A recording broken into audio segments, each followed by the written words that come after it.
Hello future officers, my name is Sitendra Chaudhary and I welcome to all of you to ITube classes। दोस्तों आज की इस video में हम लोग करने वाले हैं द इंडियन एक्सप्रेस के एक्सप्लेन्ड सेक्शन की एनालिसिस, जिसमें हम लोग बात करने वाले हैं एनएसए मीटिंग के बारे में, जिसमें जो इंडिया के जो एनएसए हैं यानी कि national security adviser Ajit Doval ji हैं, इन्होंने इसको हेड किया था।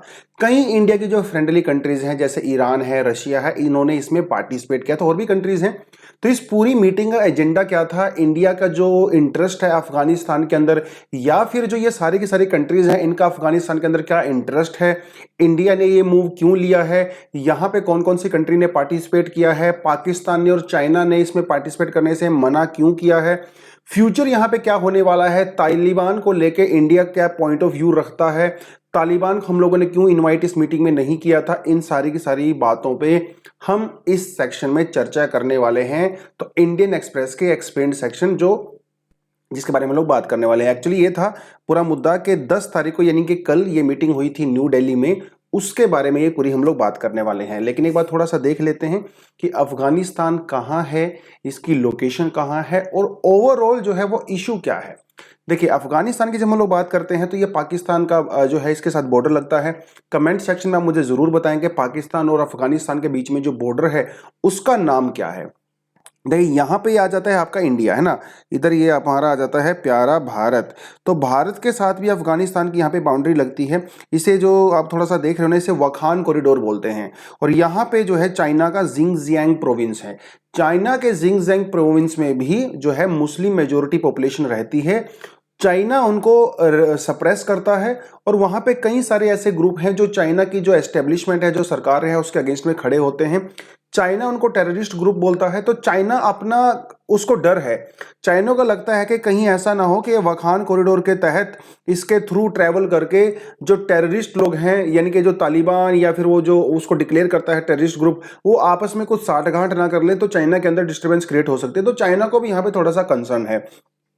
इंडिया का भी यहाँ पे कंसर्न है। इंडिया को भी लगता है कि कहीं वो वखान कॉरिडोर के थ्रू इंडिया में एंट्री ना कर जाए, यहाँ पे जो पाकिस्तान ऑक्युपाइड कश्मीर है इसके तहत वो कश्मीर में प्रॉब्लम क्रिएट ना कर दे। तो इंडिया का यहाँ पे अपना कंसर्न है। Iran, Turkmenistan, Uzbekistan, Tajikistan, Kyrgyzstan, सभी कंट्रीज का अपना कंसर्न है अफगानिस्तान को लेके, क्योंकि इस समय अफगानिस्तान में जो कंट्रोल कर रहा है वो है तालिबान। और तालिबान बहुत ही एक रेडिकलाइज्ड और एक हार्ड लाइन ग्रुप है जो कभी भी अपने जो दूसरे कंट्रीज हैं इनके अंदर डिस्टर्बेंस क्रिएट कर सकता है। और आपको जैसा लगी पता ही है कि वहाँ पे आईसिस भी धीरे धीरे ग्रो कर रहा है, और आने वाले समय में हो सकता है अलकायदा भी वहाँ पे ग्रुप जो है वो ज़्यादा डोमिनेंट हो जाए।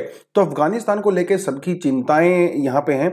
तो इन जो सारी की सारी टेंशंस हैं, कंसर्न्स हैं इन कंट्रीज की, उन कंसर्न्स को लेके हम लोगों ने एक मीटिंग किया, जो न्यू दिल्ली में इस बार मीटिंग किया गया। कल वो मीटिंग हुई थी, तो उसके बारे में थोड़ा सा हम लोग यहाँ पे देखने वाले हैं। खैर, तो बात पूरी ये है कि जो Delhi regional security dialogue Afghanistan के ऊपर हम लोगों ने कंडक्ट किया था कल, इसमें कुछ कंट्री ने 7 कंट्रीज ने पार्टिसिपेट किया।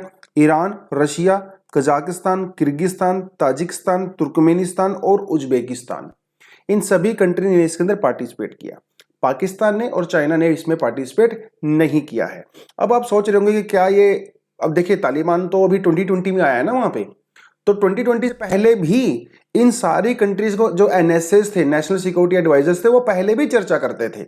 ऐसा नहीं है कि अफगानिस्तान में वो तालिबान के आने के बाद ही उसको किया गया और इंडिया ने उसको पहली बार किया गया, नहीं। पहले भी 2 बार 2018 में और 2019 में ईरान में एनएसएस की मीटिंग हो चुकी है। हाँ, ये पहली बार है कि इंडिया में मीटिंग हुआ है। वो जो दोनों मीटिंग ईरान में हुई थी उस समय भी पाकिस्तान ने उसमें पार्टिसिपेट नहीं किया था। इस बार जो इंडिया में मीटिंग हुई है वहां पे भी पार्टिसिपेट नहीं किया है। पाकिस्तान ने क्यों पार्टिसिपेट नहीं किया, इसका जो रीजन है वो वैसे तो जगजाहिर है, पाकिस्तान ने खुल के नहीं कहा है। देखिए, क्योंकि तालिबान को पाकिस्तान खुल्लम खुल्ला सपोर्ट करता है। तालिबान जो टेररिस्ट हैं वो पाकिस्तान में ही रहते हैं मेजरली, उनके जो इलाज वगैरह होते हैं, उनके घर भी, फैमिली जो पाकिस्तान में रहते हैं, खुल के सपोर्ट करता है तालिबान को पाकिस्तान। तो डेफिनेटली पाकिस्तान किसी भी ऐसी कंट्री के ग्रुपिंग में, मीटिंग में पार्टिसिपेट नहीं करेगा जो तालिबान को लेके जो है तो उनका एक अच्छा पॉइंट ऑफ व्यू नहीं है, सीधी सी बात है। क्योंकि तालिबान को पाकिस्तान रिकॉग्नाइज करता है और अभी तक किसी दूसरी कंट्री ने तालिबान को रिकॉग्नाइज नहीं किया है। तो पाकिस्तान का कंसर्न तो समझ में आता है कि वो इंडिया के साथ किसी भी इस तरह का यहाँ पे डायलॉग नहीं करना चाहता है, क्योंकि देखिए सीधी सी बात है, पाकिस्तान चाहता है कि उसका अफगानिस्तान में उसका कंट्रोल बना रहे, उसका डोमिनेंस बना रहे और तालिबान के अंदर भी उसका कंट्रोल बना रहे। तो पाकिस्तान कभी भी नहीं चाहेगा कि इंडिया डायरेक्टली या इनडायरेक्टली अफगानिस्तान के अंदर अपना इन्फ्लुएंस बढ़ाए या इंडिया के वहां पे कोई स्टेक्स हों। तो इसीलिए पाकिस्तान किसी भी ऐसे ग्रुपिंग का पार्ट नहीं बनेगा अफगानिस्तान को लेके जहां पे इंडिया भी एक पार्ट है, क्योंकि इंडिया पाकिस्तान कंप्लीटली इंडिया को अफगानिस्तान वाले मुद्दे से दूर रखना चाहता है। तो यहाँ पे बात समझ में आती है चाइना ने क्यों नहीं किया। देखिए चाइना की बात भी हमारे समझ में आती है, क्योंकि चाइना और अफगानिस्तान में तालिबान के बीच में भी प्रीवियसली काफी मीटिंग हो चुकी हैं। चाइना ने तालिबान को काफी फाइनेंशियल हेल्प भी दिया है। इवन चाइना ने पूरी दुनिया को भी बोला है कि आप अफगानिस्तान के अंदर हेल्प करें। तो वो सारी की सारी चीजें यहाँ पे थोड़ा उसके बारे में बात करेंगे। तो ये जो एनएसएस हैं, नेशनल सिक्योरिटी एडवाइजर्स, इन सारी की सारी कंट्रीज के, इनको कहा जाता है सिक्योरिटी जार्स। देखिए जार की स्पेलिंग अलग अलग होती हैं, है ना। पहले रशिया के अंदर जो ईस्टर्न यूरोपियन कंट्रीज थी वहाँ पे जार हुआ करते थे। जार इन द सेंस के जो वहाँ के डिक्टेटर्स या कंप्लीट अथॉरिटेरियन रूलर्स हुआ करते थे, उनको जार कहा जाता था। जार मतलब एक हाईएस्ट अथॉरिटी होती है। तो सिक्योरिटी के मामले में जो ये एनएसएस होते हैं किसी भी कंट्री में, वो लगभग एक हाईएस्ट अथॉरिटी होते हैं in terms of security. That is why they are called security czars. तो ये अफगानिस्तान के जो है लेके मुद्दे पे बात करने वाले हैं, प्रैक्टिकल कोऑपरेशन के बारे में बात करेंगे। अफगानिस्तान के अंदर इंडिया का बहुत इंपॉर्टेंट स्टेक्स हैं। काफ़ी सालों से इंडिया एंगेज्ड रहा है अफगानिस्तान में। पहले जब वहाँ 1996 और 2001 के बीच में जब वहाँ पे तालिबान कंट्रोल में था, उस समय इंडिया थोड़ा सा बैकफुट पे आ गया था। लेकिन जब से अमेरिका वहाँ पे आया था तो पिछले 15-20 सालों में इंडिया का काफ़ी ज़्यादा इंपॉर्टेंट स्टेक वहाँ पे रहा है। लगभग $3 बिलियन कि इंडिया वहाँ पे अलग अलग प्रोजेक्ट्स के अंदर इन्वेस्ट कर चुका है। बेसिकली इंडिया सॉफ्ट पावर के ऊपर फोकस करता है। इंडिया कभी हार्ड मिलिट्री पावर के ऊपर ज्यादा फोकस नहीं करता है। Soft power in the sense के आप वहां पे सिविलियन पर्पस के लिए वहां पे आप हॉस्पिटल्स बनवाते हो, सड़कें बनवाते हो, है ना, वहां की जो पावर लाइंस होती हैं, स्कूल्स कॉलेज वगैरह बनवाते हो, इस तरह की चीजों में इंडिया ज्यादा फोकस करता है, जिसे हम लोग सॉफ्ट पावर कहते हैं। अमेरिका एक हार्ड पावर है जो ज्यादातर मिलिट्री इंटरवेंशन में ज्यादा बिलीव करता है, मिलिट्री इंटरवेंशन के फ्रंट में रहता है, बाकी चीजें बैक पे रहती हैं। इंडिया में जो सिविलियन एफर्ट्स हैं वो फ्रंट में रहते हैं। दैट इज वाई इंडिया हमेशा सॉफ्ट पावर का ही यहाँ पे यूज करता है। तो इंडिया का जो है वहां पे काफी ज्यादा कंसर्न है। इंडिया चाहता है कि कहीं ऐसा ना हो कि पाकिस्तान के जो टेररिस्ट ग्रुप्स हैं वो अफगानिस्तान को एज अ सेफ हेवन उसको यूज करें अगेंस्ट इंडिया।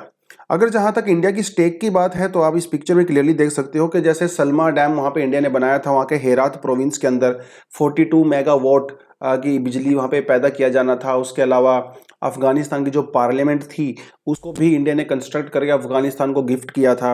उसके अलावा कुछ ट्रांसमिशन या ट्रांसपोर्ट के लिए भी हम लोगों ने यहाँ पे बहुत सारे प्रोजेक्ट्स लिए हैं। जैसे कि आपको पता है कि हम लोगों ने ग्वादर पोर्ट, जो हम लोग, अभी तो खैर इंडिया ग्वादर पोर्ट से बाहर हो गया, लेकिन हमारा इंडिया का पर्पस यही था कि ग्वादर पोर्ट को हम लोग डेवलप करेंगे। ग्वादर पोर्ट से उसके बाद जहदान, ग्वादर से जहदान तक हम एक मतलब चाबहार से लेके चाबहार है वो, ग्वादर नहीं है, ग्वादर तो जो है वो पाकिस्तान में है, जिसको जो है CPEC वो चाइना उसको बना रहा है। ग्वादर के कंपटीशन में हम लोगों ने चबाहर बनाया था। तो चबाहर से लेके जहदान तक इंडिया को एक लाइन बिछानी थी 1380 किलोमीटर की। उसके बाद जहदान से लेके जंजार तक फिर हम लोगों को एक और लाइन यहाँ पे कंप्लीट करनी थी 200 किलोमीटर की, और फिर जहदान से लेके जंजार से लेके फिर देलाराम तक। ठीक है, तो ये इंडिया का एक पूरा प्रोजेक्ट था। अभी तो ये पूरा प्रोजेक्ट बिल्कुल बैकफुट पे चला गया है कि तालिबान के आने के बाद पूरा बंद हो गया है लगभग, और इंडिया के कई सारे एस्टेब्लिशमेंट वहाँ पे जहाँ पे अटैक्स भी हुए हैं, तो ऐसा भी सुनने में आया है। तो पूरी बात यह है कि इंडिया के जो भी वहाँ पे स्टेक्स थे, $3 बिलियन का भैया इन्वेस्टमेंट किया। India is one of the largest investor in Afghanistan after UK and USA। तो ये थोड़ा सा इंडिया का यहाँ पे कंसर्न तो खैर है ही बहुत इंपॉर्टेंट। अब ये जो हम लोग अफगानिस्तान के बारे में जो बातें कर रहे हैं, अब इंडिया यहाँ पे बहुत सारे चैलेंजेस हैं। एक्चुअली उन चैलेंजेस को डिस्कस करने के लिए ही पूरी मीटिंग की गई है। तो कुछ चैलेंजेस आप यहाँ पे बता सकते हो अगर आपके एग्जाम में इस तरह से क्वेश्चन आता है। तो पहला चैलेंज तो सबसे बड़ा ये है कि terrorism with in Afghanistan and it's spilling beyond its border. तो जो अफगानिस्तान के अंदर टेररिज्म एक्टिविटी चल रही है, चाहे वो तालिबान कर रहा हो, चाहे वो आईसिस कर रहा हो, इंडिया नहीं चाहता, या ये पड़ोसी जो देश हैं वो भी नहीं चाहेंगे कि वो उसके बॉर्डर से बाहर जाए। यानी कि तजाकिस्तान, उज्बेकिस्तान, इंडिया ये कभी कंट्री नहीं चाहेंगे। दूसरी बात है जो रेडिकलाइजेशन और जो एक्सट्रीमिज्म की जो फीलिंग आ रही है अफगानिस्तान की पॉपुलेशन के बीच में, और बहुत सारे लोग जो है वो जो वहाँ पे जो यंग लोग हैं स्पेशली, उनको रेडिकलाइज करके उनका ब्रेन वॉश करके जो वो लोग ज्वाइन कर रहे हैं टेररिस्ट ग्रुप्स को, वो भी एक बहुत चिंता का मुद्दा यहाँ पे है। क्रॉस बॉर्डर मूवमेंट जो लोगों की होती है, देखिए माइग्रेंट प्रॉब्लम तो हमेशा रहती है। जब सीरिया के अंदर इश्यूज हुए थे तो बहुत सारे मिलियंस ऑफ पीपल जो है वो सीरिया से यूरोप के अंदर चले गए, तो वहाँ पे प्रॉब्लम जो है वो पॉलिटिकल प्रॉब्लम क्रिएट हो गई। ऐसा जो है यहाँ पे क्रॉस बॉर्डर मूवमेंट, अभी बहुत सारे अफगानिस्तान से लोग इंडिया के अंदर भी एंट्री कर रहे हैं, ताजिकिस्तान के अंदर एंट्री कर रहे हैं, पाकिस्तान के अंदर एंट्री कर रहे हैं, और उनके बीच में हो सकता है कि तालिबान जो फाइटर्स हैं वो भी आ जाएं, है ना, ऐसी भी एक पॉसिबिलिटी है। अब आप पहचान थोड़ी पाओगे कौन तालिबान फाइटर है कौन आम आदमी है, तो ये भी यहाँ पे एक बड़ी समस्या है जिसको यहाँ पे टैकल करने की जरूरत है। उसके अलावा ड्रग प्रोडक्शन और ट्रैफिकिंग भी बहुत बड़ा मुद्दा है। अफगानिस्तान इस दुनिया में सबसे बड़ा ओपीएम का प्रोड्यूसर है। बहुत बड़े बड़े लेवल पे यहाँ से ड्रग्स की प्रोडक्शन की जाती है, दूसरी कंट्रीज में एक्सपोर्ट की जाती है। एक्चुअली वहाँ पे जो टेररिस्ट ऑर्गेनाइजेशंस हैं उनकी इनकम का एक बहुत बड़ा जो साधन है वो वहाँ की ड्रग प्रोडक्शन भी है। अभी आपने देखा होगा कि गुजरात के अंदर कितना बड़ा एक ड्रग का कंसाइनमेंट पकड़ा गया, कई हजार करोड़ रुपए का, जो ईरान से आया था, लेकिन ईरान में वो अफगानिस्तान से आया था। तो अफगानिस्तान से पूरी दुनिया में ड्रग ट्रांसफर की जाती है, एक्सपोर्ट की जाती है, तो ये भी एक बहुत बड़ा मुद्दा है। और जब से वहाँ पे तालिबान आया तो डेफिनेटली उसका लेवल और इंक्रीज होने वाला, डिक्रीज तो नहीं होगा। उसके अलावा यूएसए और उसके जो नाटो कंट्रीज थी, अब यूएसए जब ने वहाँ से विड्रॉ कर लिया है तो बहुत सारे वेपन्स थे जो हाई क्वालिटी और एकदम लीथल जो वेपन्स थे वो अफगानिस्तान में भी तालिबान के हाथ में लग गए हैं। तो इंडिया ये जो पड़ोसी कंट्रीज हैं ये कभी भी नहीं चाहेंगी, अफगानिस्तान के पड़ोसी कंट्री, कि उनका इस्तेमाल उनके अगेंस्ट में किया जाए। तो ये कुछ चैलेंजेस हैं यहाँ पे जिसको टैकल करने की डेफिनेटली जरूरत है। अगर आप पाकिस्तान और चाइना की अफजेंस की बात करो तो डेफिनेटली ये तो यहाँ पे एक बड़ा मुद्दा है ही, है ना, क्योंकि पाकिस्तान पूरे प्रॉब्लम की जड़ है। तो डेफिनेटली जो प्रॉब्लम की जड़ है वो कभी सॉल्यूशन की बात तो नहीं करेगा। पाकिस्तान कभी भी नहीं चाहेगा कि अफगानिस्तान का एज सच सॉल्यूशन हो। पाकिस्तान हमेशा चाहता है कि वहां पे तालिबान बना रहे, क्योंकि तालिबान अगर वहां पे बना रहेगा तो वो वहां पे कंट्रोल कर सकता है। और अफगानिस्तान एक बहुत ही की पोजीशन में पोज्ड है। तो मिडिल ईस्ट की जितनी भी जो पॉलिटिक्स है, जो जियो पॉलिटिक्स है, जो स्ट्रेटेजिकली उसकी इंपॉर्टेंस है, पाकिस्तान उसके ऊपर कंट्रोल करना चाहता है ताकि अब पाकिस्तान की भी रेलेवेंस बनी रहे। देखिए पाकिस्तान की रेलेवेंस इसी चीज से है ना, वो टेररिज्म ग्रुप को सपोर्ट कर रहा है ऑल दैट। तो वो एक यहाँ पे बड़ा मुद्दा है।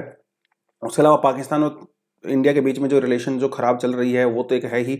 इवन पाकिस्तान ने 50,000 टन इंडिया वीट जो है वो अफगानिस्तान को देना चाहता है थ्रू लैंड रूट, ताकि वो यहाँ से वहाँ पे जा सके। वहाँ पे ह्यूमैनिटेरियन जो क्राइसिस चल रहा है इस समय, पाकिस्तान ने उसको भी ब्लॉक कर दिया है।